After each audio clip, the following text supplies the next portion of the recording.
जय हिंद। स्वागत है आपका लाइव टाइम्स में। मैं हूं आपके साथ संजय यादव। दिवाली पर कार्बाइड गन को लेकर यूट्यूब पर कई वीडियो वायरल हुए हैं। इन वीडियो को देखकर कई लोगों ने कार्बाइड गन बना ली जो जान पर आफत बनकर टूटी है। दरअसल दिवाली पर पटाखे बैन होने के चलते ग्रीन पटाखों को हरी झंडी मिली थी। ग्रीन पटाखों की कीमत ज्यादा होने के चलते कुछ लोगों ने सस्ते विस्फोटक का जुगाड़ बनाया जिसमें कार्बाइड गन का चलन तेजी से बढ़ा। लेकिन यही कार्बाइड गन अब लोगों के लिए भी जी का जंजाल बनती जा रही है। लोगों को इस गन की वजह से अपनी आंखों को खोना पड़ रहा है। हालात यह है कि भोपाल में 162 से ज्यादा मरीज आंखों के चोट के चलते अस्पताल पहुंचकर भर्ती हुए।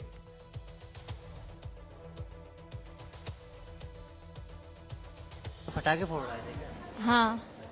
दोनों आँख खराब हो गई उसकी? नहीं, एक आँख खराब हुई है। तो कितने दिन डॉक्टर बोल रहे हैं इलाज ठीक हो जाएगी? अब पता नहीं सर, अभी तो ऑपरेशन हुआ है उसका। हाँ, लेंस डला हुआ है। हाँ, ज़्यादा ही खराब हो गई है इसलिए। तो आपने मना नहीं करा था उससे चलाने के लिए जो कार्बन गन थी? करा था मना, लेकिन बच्चे हैं शौक शौक में लेके आ गए। 2 दिन तो अच्छे से चलाई, तीसरे दिन चला के मतलब चला रहा था तो वो चली नहीं, तो उसको खोल के मतलब ऐसे उल्टी करके देखने लगा। उसमें बाल डाल दिया था इसने, तो वो हिलाया थोड़ा, इतने वो चली नहीं, तो इसको ऐसे उल्टा करके देखने लगा तो नीचे से लाइटर दब गया, तो फिर चल गई वो। अंदर चला गया? धुआं नहीं, पूरा कार्बन चला गया अंदर। तो आप देख सकते हैं तमाम मरीज एडमिट हैं और भी मरीज मौजूद जिनकी आँख खराब है। आपकी भी आँख? जी जी। कहाँ से हो आप? नारियल खेड़ा। अब मरीजों की संख्या बढ़ती जा रही है। हमारे साथ भोपाल हमीदिया में और भी मरीज मौजूद। क्या नाम है आपका? अजय। अच्छा, ये आपकी आँख किससे खराब हुई? ये फटीका था तो एकदम बच्चे ने जला था, बुझ गया वो, तो उसके पास गया, वो जाके फूट गया। अच्छा, तो जो पाइप से बनाते हैं वो इसी से? जी। अच्छा, तो पूरी आँख खराब हो गई आपकी? नहीं, आसपास की जगह जल गई तो भद्दा भद्दा सा दिख रहा था। हमीदिया अस्पताल में एडमिट है। ये कार्बाइड गन महज 100 से 200 रुपए में मिलती है और इसमें कैल्शियम कार्बाइड भरा जाता है जो पानी के संपर्क में आते ही एसिटिलीन गैस बनाता है। और सबसे चौंकाने वाली बात यह है कि इस खतरनाक देसी पटाखे को लेकर Indian council of medical research Bhopal ने 2 साल पहले 2023 में ही चेतावनी जारी की थी, लेकिन समय रहते इस पर कोई प्रभावी कदम नहीं उठाया गया। वहीं अब घटना सामने आने के बाद मामले को लेकर प्रशासन का दावा है कि आरोपी लोगों के खिलाफ एक्शन हो रहा है और मामले की गंभीरता को देखते हुए कार्रवाई भी लगातार की जा रही है।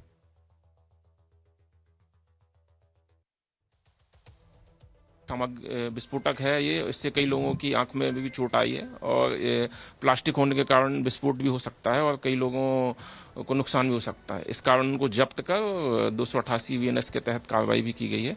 इस संबंध में टीम अभी भी कार्यरत है और लोगों को भी जागरूक किया जा रहा है कि उनके बहकावे में मत आएं और ये जो इस तरीके की गन है ये आपके लिए जानलेवा नुकसानदायक है। कितने आरोपी अभी गिरफ्तार हो चुके हैं? अभी इसमें जो एक आरोपी भैयू चौहान, तो उसको अरेस्ट कर लिया गया है। उसके द्वारा जब पूछताछ की गई तो बताया गया कि उसने जो सोशल मीडिया साइट्स और यूट्यूब है वहां पर इसको बनाना सीखा था और बनाने के बाद फिर उस तरीके से बेच रहा था इसको। तो एक तरफ गंभीर होते हालात को देखते हुए प्रशासन सख्त है। भोपाल कलेक्टर कौशलेंद्र विक्रम सिंह ने आदेश जारी करते हुए जिले में कार्बाइड पाइप गन बेचने, खरीदने और स्टॉक पर पूरी तरीके से रोक लगा दी है। यदि कोई व्यापारी या व्यक्ति ऐसा करते पाया जाता है तो उस पर भारतीय नागरिक सुरक्षा संहिता 2023 के तहत सीधी FIR दर्ज की जाएगी। कैल्शियम कार्बाइड का अनऑथराइज्ड स्टॉक पाया जाएगा, कोई खरीदता बेचता पाया जाएगा तो उस पर भी हम लोग कार्रवाई कर रहे हैं। सभी लोगों से हमारा निवेदन है कि इसका प्रयोग ना करें। पहली बार देखा गया है इस तरीके का उपयोग, तो उसको और हम लोग ई-कॉमर्स वेबसाइट जहां ये कहीं बिक रहे हैं उनको भी लेटर लिख रहे हैं कि उसको तत्काल ब्लॉक किया जाए। वहीं जिन पे हमारा कंट्रोल है वो लोग नहीं। तो जब इसकी सूचना आई 9 अक्टूबर को तो हमने टीम के दल गठित किए थे। 3-4 जगहों में हमने रेड की थी तो 55 गन जो है वो हमने जब्त भी की थी। अगर कोई बेचता हुआ पाया जाएगा तो BNS के साथ साथ जो है हम लोग विस्फोटक अधिनियम के तहत भी उस पर सख्त कार्रवाई करेंगे। और भी है, हमने अभी दिए हैं और उस पर कार्रवाई करेंगे। इसी संदर्भ में 6 FIR करी गई। प्रशासन मामले को लेकर सख्त है, लेकिन फिर भी अस्पताल में मरीजों की संख्या लगातार बढ़ रही है और अभी तक के आंकड़ों पर अगर नजर दौड़ाई जाए तो भोपाल में 150 मामले सामने आ चुके हैं। विदिशा में 50 मामले अस्पताल में इस वक्त लोग भर्ती हैं। सीहोर में 28 केसेस आए हैं जिनको एडमिट करवाया गया। ग्वालियर की बात करें 19 संख्या यहां पर भी है। रायसेन में 3 मामले सामने आए और शिवपुरी में भी 10 मामले अब तक सामने आ चुके हैं जिनके आंखों में चोट लगी है। इसकी वजह से उनको अस्पतालों में भर्ती करवाना पड़ा है। MP में 292 से ज्यादा लोग इस वक्त प्रभावित हैं जिनमें दतिया में 2 केस हैं, श्योपुर में 3 केस हैं, उज्जैन में 15 केस मिले हैं। ये आंकड़े भी हम आपको बताएंगे। साथ में रतलाम में 1 केस है और इंदौर में 11 केस पाए गए हैं। तो ये विदिशा, सीहोर, ग्वालियर, रायसेन, शिवपुरी की जो तस्वीरें हैं या फिर आंकड़े हैं वो आपके सामने हैं। लेकिन इन सब के अलावा भी कई ऐसे जिले हैं जहां पर 1, 2, 3 केस ऐसे करके कई मामले सामने आ चुके हैं, जिनमें दतिया 2 केस हैं, श्योपुर में 3 केस, उज्जैन में 15, रतलाम में 1 और इंदौर में 11 केस पाए गए। तो ये प्रदेश का वो आंकड़ा है मध्य प्रदेश का जो हैरान करने वाला है। कार्बाइड गन के चलते ज्यादातर बच्चे जख्मी हैं। डॉक्टर्स का कहना है कि अस्पताल में आए ज्यादातर मरीज आंखों की चोट लगने के चलते भर्ती हैं। ज्यादातर मरीजों की एमनियोटिक मेम्ब्रेन इम्प्लांट जैसी जटिल प्रक्रिया से आंखों को बचाने की कोशिश की जा रही है। हालांकि अंतिम उपाय कॉर्निया ट्रांसप्लांट ही है, जिसकी इतनी बड़ी संख्या में उपलब्धता मुश्किल है। लेकिन अच्छी बात यह है कि मामले को लेकर सरकार एक्टिव मोड में है और मरीजों की हर संभव मदद की कोशिश अस्पतालों में की जा रही है।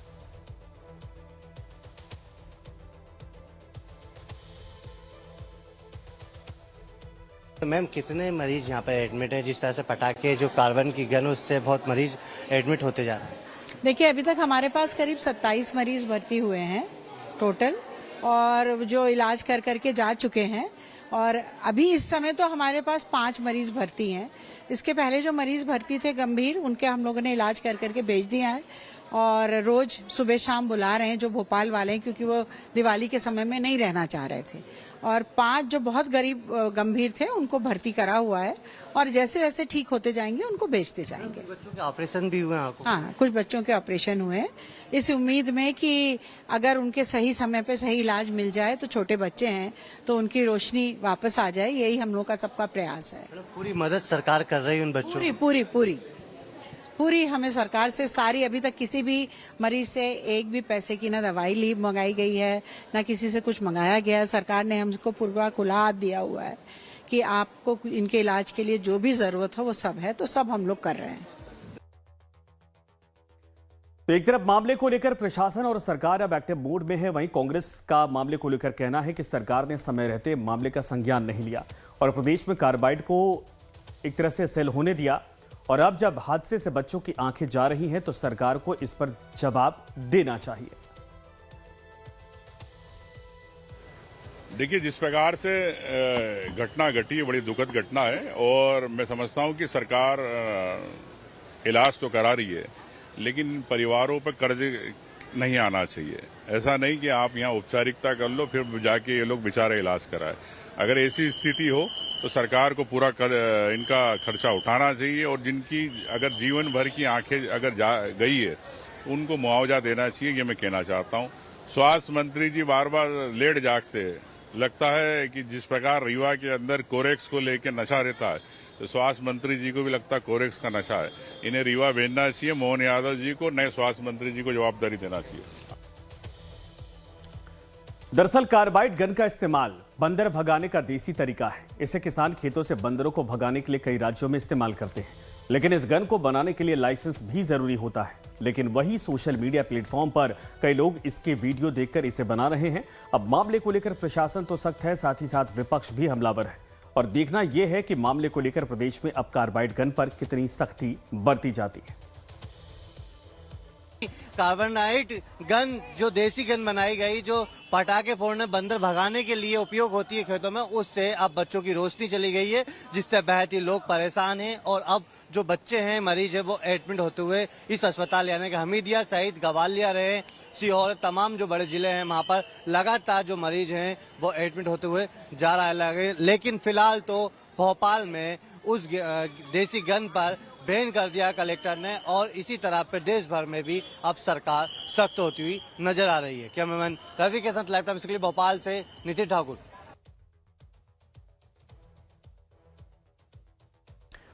बढ़ते आगे राजधानी दिल्ली में, तो आपको बता दें कि भोपाल में यह मामला लगातार बढ़ता जा रहा है और ऐसे में अब आपको खुद भी इस बात का ख्याल रखना है कि अगर ऐसी गन्स या फिर जो बना रहे हैं उनको लेकर आप पुलिस को शिकायत कर सकते हैं। साथ में जहां पर भी ऐसी तरह की बंदूकें दिखें या जो इस तरीके से इस्तेमाल किए जा रहे हैं उस पर भी रोक लगाने की सरकार की कोशिश लगातार जारी है।